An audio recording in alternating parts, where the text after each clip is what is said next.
Joan. Hola, Hola, la Fundació de la Comarca, també ens porta tot el tema neteja, la marca tot la neteja,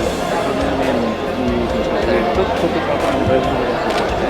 Aquesta és l'empresa més forta, molt potent a tot el Penedès. Hi ha altres llocs. 300 nòmines i a part de neteja i jardineria també fem diferents tipus de feina doncs, per diferents empreses d'aquí. I això és una cosa nova que hem fet ara, és una petita unitat de negoci que fem doncs, a partir de la roba, fem el disseny de la roba i l'estampat. I ens ha semblat que per la fira era una bona cosa per ensenyar que té el seu encall. Llavors la gent pot venir aquí, pot decidir quin dels models vol i li fem aquí i se'n va amb ell.